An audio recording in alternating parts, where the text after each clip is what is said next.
Before becoming a motivational speaker and a learning disabilities advocate, Dana Andrae herself dealt with learning disabilities as a child. Now, she's helping kids in school districts across the state overcome their learning disabilities.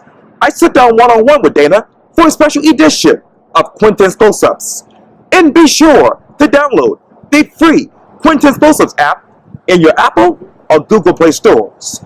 And listen to this interview later on iHeartRadio. Dana Andrae, Yes. it is so good to see you. You too. I appreciate it. Obviously, you are an advocate of helping kids with learning disabilities here in Charleston. Yes. And, you know, we saw each other just recently at the Charleston County GOP Black History Banquet. Yes, we did. In which I was the inaugural honoree last year. Uh-huh. And I know you're very active in that particular party. But during that particular banquet, you talked to me about how many people, particularly kids, are having learning disabilities. What is the state of learning disabilities in South Carolina?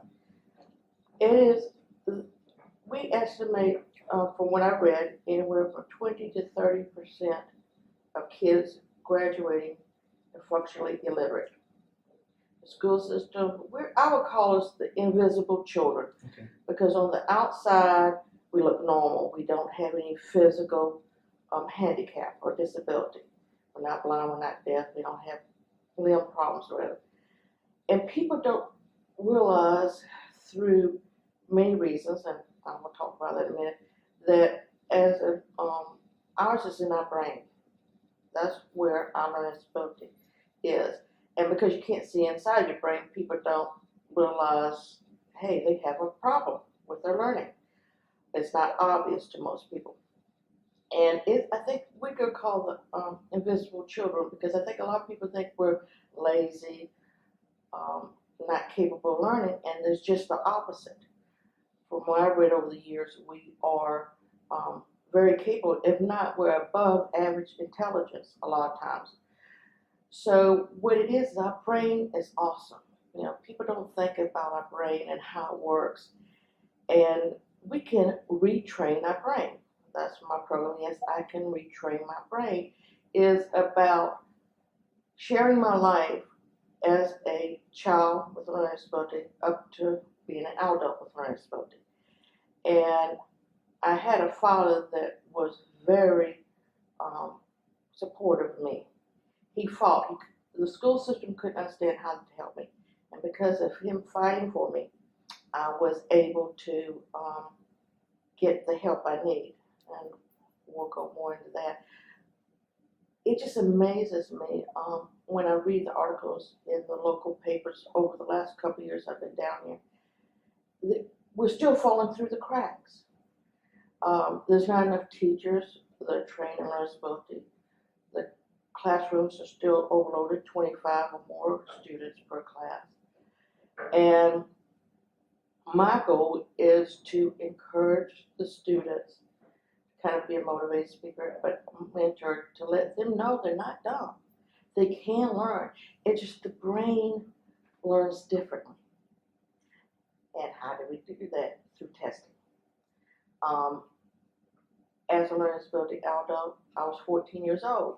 By that time, I had technically failed twice and repeated a grade already. They didn't know how to help me. And it was, very frustrating. It affects your low self-esteem, everything about you. And I knew something was wrong, but even the first 6 weeks of first grade, when I listened to my fellow students start reading and learning, and I was like, I'm not doing as good as there. Something's wrong here. And by the end of the 6 weeks and stuff, the teachers started noticing. And even though this was over 40 years ago, I still hear stories of students and parents frustrated because still students are having problems, even to this day. How did you retrain your brain? Well, I was fortunate when I was tested. I was from Orangeburg, South Carolina, and there was a college up there. And I was tested there when I was 14 and a half. And through that testing, they diagnosed me. And we have to make sure people, sometimes I think parents and sometimes people get scared, things that get labeled.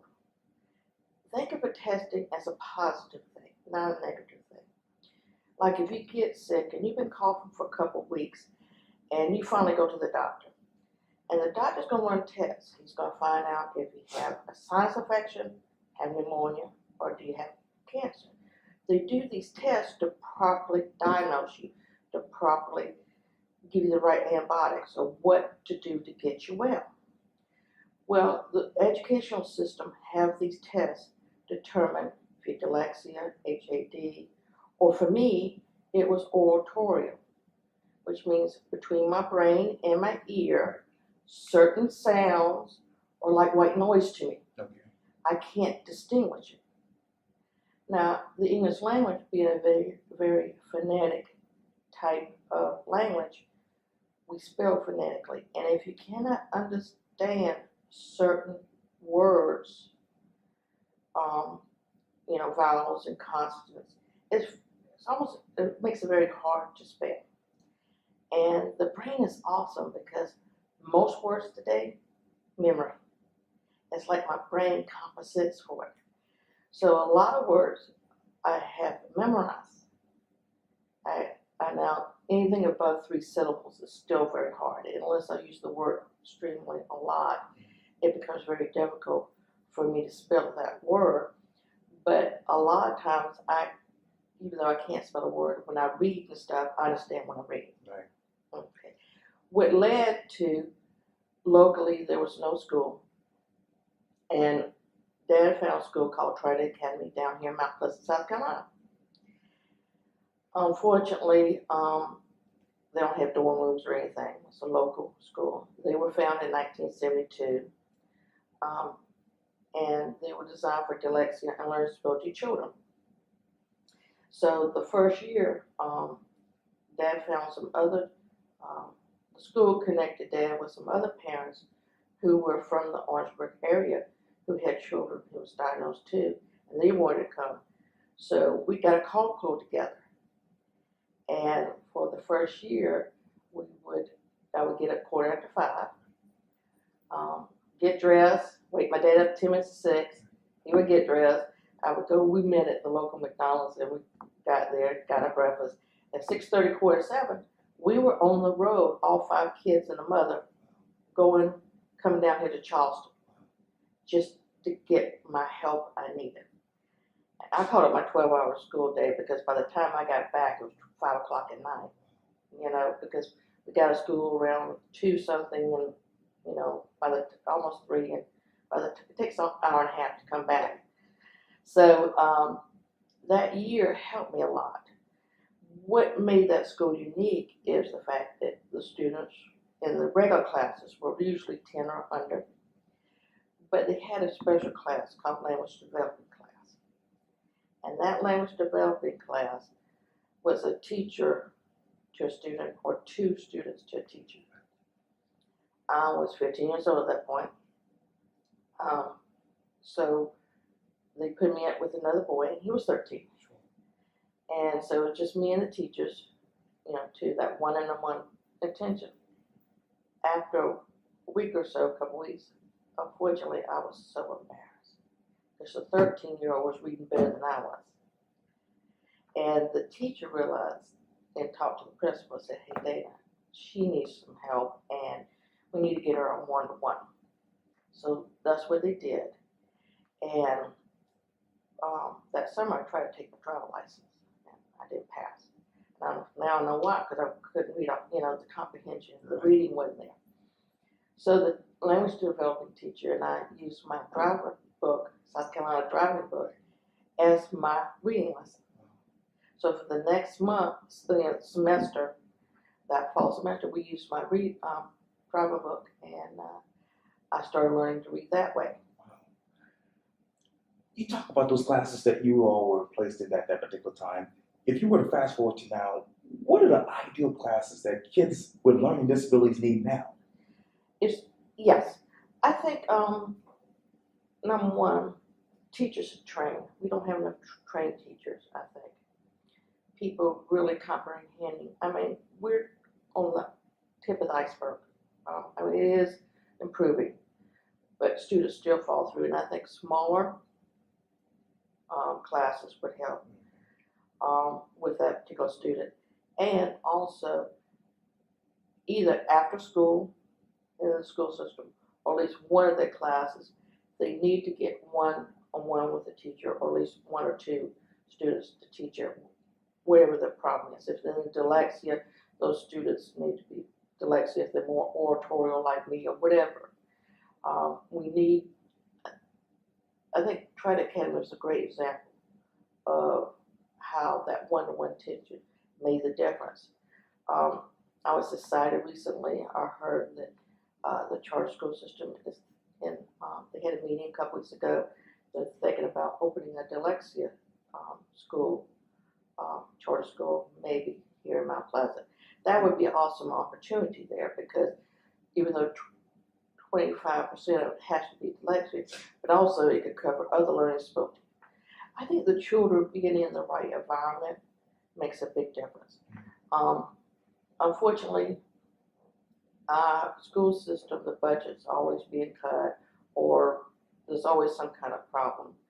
And I think because they can't see our disability sometimes, they forget we need that individual attention.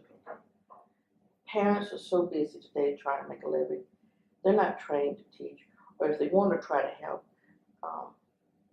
so both parents are working a lot of times, or a single mother, or whatever. And then sometimes they trust the school system to help the children, and not realizing, I hate to say, parents need to pay attention. And don't be ashamed that if your child's not learning right, let's find out why. That's the critical, because once I found out I had a learning disability, I realized I'm not dumb. It's just my brain works differently, and that I can learn.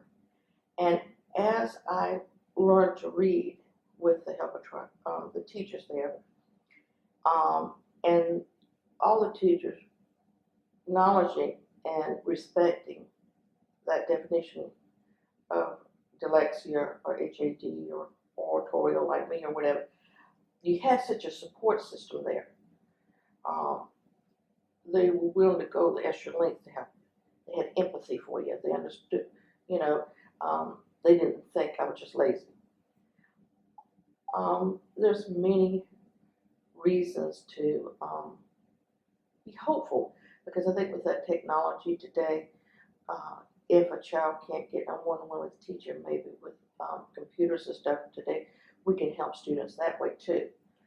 They're really getting a lot of programs out there. So technology is coming to the point, it's helping us more and more. How much more technology do you need to basically combat this problem? Good point. Very good point. Some technology, I think the technology helps in the sense sometimes the kid can go at its own pace. So if there's not a physical teacher there to help, I think technology can step in or help the school system out. We got to think outside the box.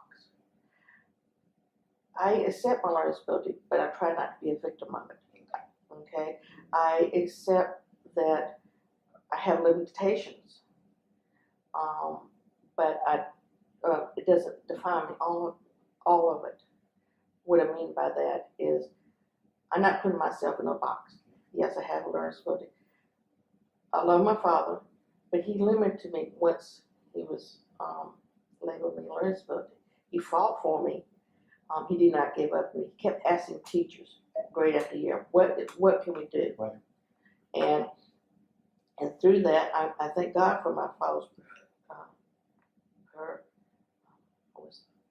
Persistence? Thank you. Sure. See, that sometimes my learning disability, I can say it in my brain, but sometimes my mouth doesn't want to say it. No, I'm here to help. Yes, so praise. And as I realized I was going to make, at that point, I said, no, I'm not going to put myself in a box. I'm not going to let other people put me in a box. And many times when Dad tried to put me in a box, I wanted to prove him wrong, so it motivated me even more. But, so as a parent, don't be hindered when your child is diagnosed. Be grateful. Because now we know how to treat that problem. You know, because a dyslexia student will be taught a different way. My oratory will be taught a different way. HAD would be taught a different way. So by getting a diagnosis, we can properly treat. I mean, without trying it, I would be functionally illiterate right now. I doubt if they graduated me, I would definitely be functionally. At that point, I think I had one more year, and then at 16, you can quit school. Yeah, and I could have been one of those statistics. But because I tried it, I went to Brevard College. Yeah. I went there, and I made mistakes there, but it was a good experience. I was confident because I tried it. By the time I graduated, tried it, even though I was 20, at least I graduated. And I could be one of those statistics. Because like I said, at that point, technically, I repeated first grade, and I failed a couple grades before then. So that's why I was 20 when I graduated. But I'm still grateful that I did. And because of that, I was able to go and try it. I was up to at least comprehension reading level. I was at that point 11th grade. Vocabulary-wise, I was about 7th grade at that point. So they improved me from 3rd grade level and 2nd grade level vocabulary at 14 to at least by 20. I was reading and comprehending high school and college level. Statistics, you talk about that. What are the statistics about dyslexia and other learning disabilities in 2019? I don't know the exact figures. I wish I did. Okay. That's a very good question. Okay. But I was actually talking to our parents last night, believe it or not. She was in a different state. But her child, as we were talking, had the same statistics as, same problem as I did. Sure. And she had to tell the public school student didn't know how to help her son. And she had to get educated herself and try to find the resources. Eventually took him out of school, that particular school system, and eventually got him another school. Now he's in college now. Yeah. So people have to realize there's famous Einstein was dyslexia. Right. Vice President Roosevelt, Rockefeller was president. Movie stars like Cher, Danny Glover, dyslexia. So you can have a very successful life, and you can go to college. You can do many things after college, because my family was in the jewelry industry. I studied and became the first Andrae to complete the Gemological Institution of America. I'm a gemologist. Wow. So there again, I used my brain. I didn't put myself in a box. I didn't feel sorry for myself. Okay. I learned from them. I'll concentrate on my strong points. To do that, I took a correspondingly. I knew not to get in the classroom to take notes and stuff. So I took it correspondingly. And then at the library, they would mail the test to the library, and I had to go there, and I had to make sure I didn't cheat and all that. Right. So it was very, so it was like being in a classroom, let's put it this way. I didn't get to cheat. Right. But, I mean, because of my sister tried it in some college and stuff, I, again, believed in myself. And I think as I want to reach out to the student who can't read right now or the adult who can't read, you can learn. You're not dumb.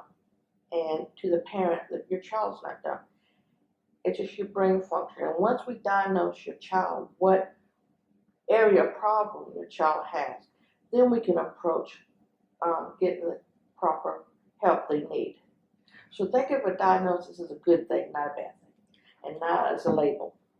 And obviously you hear about people saying about studies and how much money they want to put into studies. Where are we with that when it comes to learning disabilities in your mind? Oh, we're not even near what we need to be. there should not be one student to go through the school system not getting help at one point.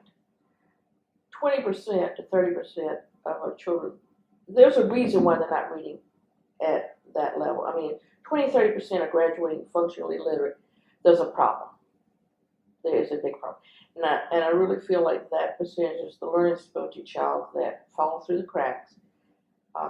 The school system sometimes wants to help, the teacher wants to help, but don't have the resources or the knowledge how to help them. A lot of times they don't have the knowledge how to help them. And my goal is, say, if the child is having, let's try to, I would love to work for the school system in the sense, let me be the go-to person. Let's find out if a child calls me from, Charleston, let's find out a school or an area there where she can, or he can get help. Or, down in the Charleston area, our county's so big, but in Hilton Head or whatever the child is, let's find out.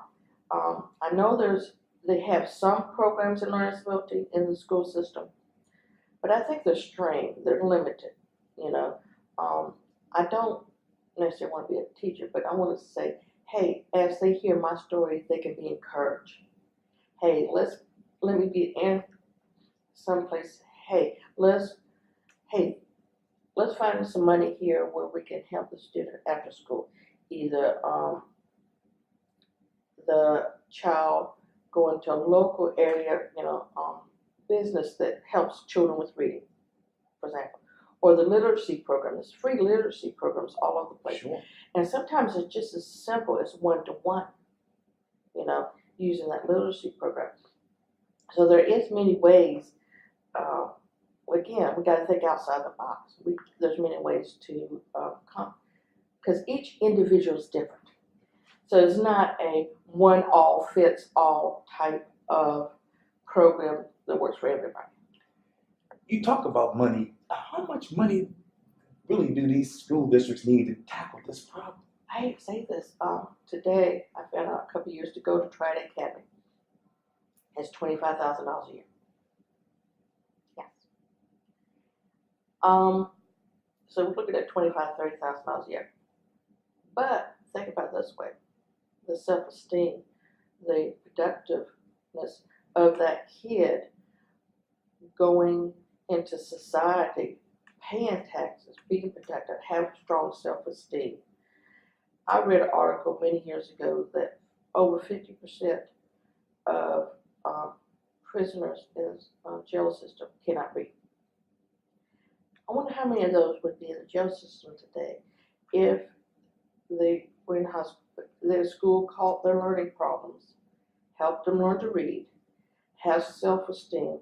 Because you think about today, there's computers everywhere. You have to go online and apply for a job. Sometimes you have to take these little tests to apply for a job. If you cannot read, you cannot apply for these jobs. If you have low self-esteem, you might not want to go apply for these jobs. Why try? So it's a ripple effect in society. You think $25,000 is a lot of money, but think about this. It costs $40,000 to $45,000 to keep an inmate in jail each year. So by helping the child early in life and getting help down the road, we're going to spend that money somewhere, either through society helping that family or member on food stamps or something because they can't get a job in a social working situation or jail situation. So the money's going to come out somewhere. We have to decide as a society, say, hey, enough is enough.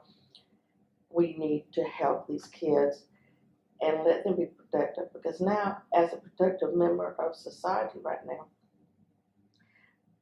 I'm paying taxes. I'm producing value in society. And I have to read on computers every day, emails and different things like that. And I think if my father hadn't got help and if it wasn't Trident, I hate to think where I would be. I probably would be at a lower paying job than I am now. Maybe on welfare of some sort, because I couldn't hold hold a steady job. So as a society, we need to look at all our children as individuals. You got to remember, the modern day school system was developed during the Industrial Revolution. And I think our school system is like mass production. Let's get 15, 25 kids a class, one teacher, and we set these standards and everything. But what they forgot is we're all individually and we all learn differently. I'm happy for those 60 to 70, 80% students who walk in first grade. They just pick up a book and they start reading. The teachers teach them and they start reading and they don't have a problem. And our school system works great for those kids. We got brilliant kids that find classroom boring and stuff. And then we got schools for them to challenge them that are so brilliant and challenge. Now we need to look at these other kids that somehow are falling through the cracks and say, how can we help them? Because I think because they can't see a disability like blindness or deafness or anything, think about how wonderful our brain is. A blind person learns Braille by the feelings of their fingertips. A deaf person learns to read lips or learn the same sign language, like Helen Keller. What Helen Keller did for deaf and blindness, I want to be able to help with learning disability kids. I want parents, children and adults to say, if Dana can overcome a lot of her problems, I can too. And I hope that in the upcoming months and stuff, I will be hopefully downloading and sharing my entire story on YouTube. And hopefully through that, they can understand. I had a deal knowing with my learning disability, but a sick mother and stuff. So, as life sometimes is not fair, and doesn't mean that we should get frustrated and give up.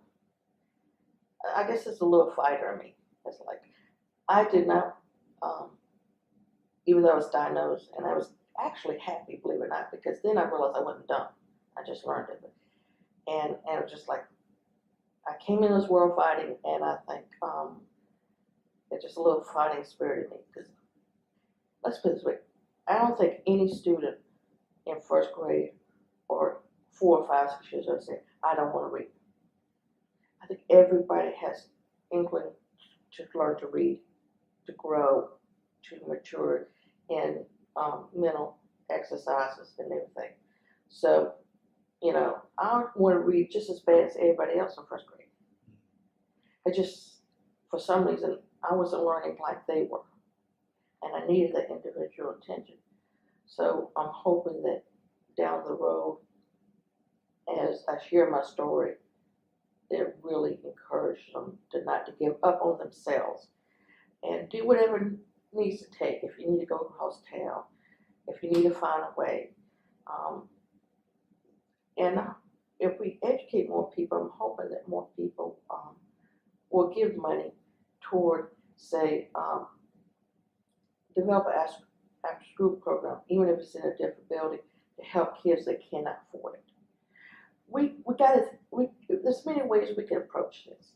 And as I sit down with people, I hope we come up with a lot of ideas, either through kids that really can't afford it, the parents living paycheck to paycheck and all that, that we find a way, either through the school system budgeting it, or find outside resources that could help these kids in some way or somehow.